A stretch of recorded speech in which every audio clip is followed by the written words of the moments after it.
भीमराव अम्बेडकर जी की विचारधारा में विश्वास रखते हैं। साथियों, बाबा साहब डॉक्टर भीमराव अम्बेडकर जी को हम हर साल 14 अप्रैल को उनकी जयंती मनाते हैं और 6 दिसंबर को उनकी पुण्यतिथि पर भी कार्यक्रम होते हैं।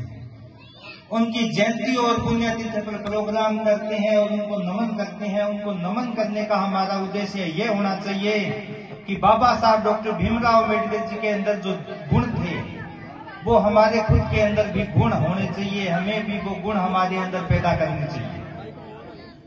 साथियों, आज बहुत सारे लोग एक विचारधारा लेके चलते हैं कि बाबा साहब को हम पूजेंगे, बाबा साहब डॉक्टर भीमराव अम्बेडकर जी का हम मंदिर बनाएंगे। साथियों, बाबा साहब डॉक्टर भीमराव अम्बेडकर जी को पूजने की जरूरत नहीं है, उनको पढ़ने की, उनको समझने की, उनके विचारधाराओं को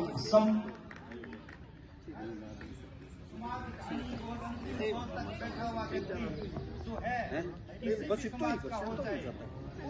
पहुंचाना हमारा काम है, हमारा उद्देश्य होना चाहिए। साथियों, बाबा साहब डॉक्टर भीमराव अम्बेडकर जी ने जो संघर्ष अपने जीवन में किया उतना संघर्ष कोई भी नहीं कर सकता और आज हमें उतना संघर्ष करने की जरूरत भी नहीं है, क्योंकि बाबा साहब डॉक्टर भीमराव अम्बेडकर जी ने संविधान के माध्यम से हमें बहुत सारी ताकतें दे दी।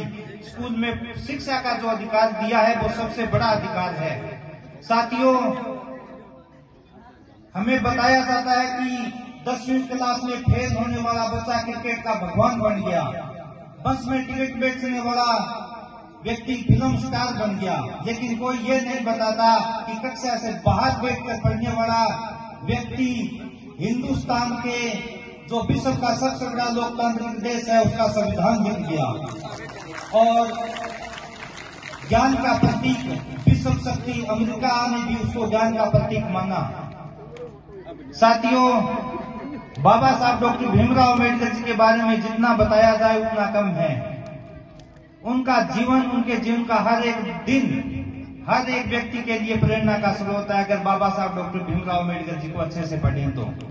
साथियों, हमारे मुंह में अगर एक दांत खराब हो जाए तो हम उसको निकालकर बाहर फेंक देते हैं। बाबा साहब डॉक्टर भीमराव अम्बेडकर जी के साथ उस समय जिन लोगों ने, जिन समाज ने जो भेदभाव किया, बाबा साहब जिस वक्त संविधान लिख रहे थे वो चाहते तो उनके खिलाफ कानून बना सकते थे, वो चाहते तो उनको कड़ी से कड़ी सजा दिला सकते थे, लेकिन वो महामानव थे।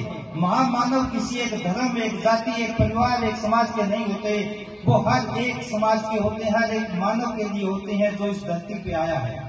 बाबा साहब डॉक्टर भीमराव अम्बेडकर जी ने बगैर कोई भेदभाव की भावना रखे दिमाग में सभी के लिए बहुत अच्छा और एक समान, सबको समान देने वाला संविधान तैयार किया और हम लोगों को जीवन में आगे बढ़ने के लिए बहुत सारी शक्ति और ताकत दी। सबसे बड़ी ताकत है हमारा मत, जो हमें अधिकार देता है हमारे खुद का राजा चुनने का।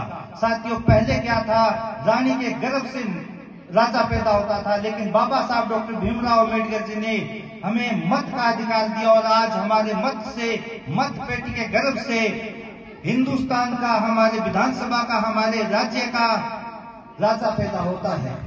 शिक्षा के माध्यम से हम आगे बढ़ सकते हैं। शिक्षा के माध्यम से हमारे समाज से, चाहे वो कोई भी समाज हो, सभी समाज जहाँ मानव जाति है वो एक ही समाज है, कोई दलित, कोई कुछ नहीं, सब समाज मानव एक है। समाज में से अच्छे इंसान पैदा होंगे, अच्छी सोच पैदा होगी अच्छी शिक्षा के माध्यम से। शिक्षा के माध्यम से आप में से कोई इंजीनियर बनेगा, कोई डॉक्टर बनेगा और आप में से ही आने वाले समय में कोई विनोद गोठवाल पैदा होगा और विनोद गोठवाल जैसा लोकप्रिय नेता बनेगा। साथियों, मैं बता दूं कि मेरे से पूर्व सुनील भारती जी बता रहे थे कि 2 अप्रैल 2018 उस समय एक व्यक्ति ने संविधान के लिए अपना कैरियर दांव पे लगा दिया था, वो था विनोद गोठवाल जी, जिसने उस वक्त क्रांति ला दी थी कि संविधान को अगर कुछ हुआ तो संपूर्ण समाज उन ताकतों के खिलाफ खड़ा हो जाएगा जो संविधान के साथ छेड़खानी करेगा। इसलिए अच्छी सोच के साथ आगे बढ़े और संविधान जिस दिन खतरे में आएगा उस दिन मुझे पता है 36 कौम एक साथ हो जाएगी। इसलिए अच्छी शिक्षा पर फोकस रखें। आपने मुझे बोलने का मौका दिया, इसलिए आप सबका बहुत बहुत धन्यवाद। एक बार पुनः जय भीम, जय भारत, नमो बुद्धाय।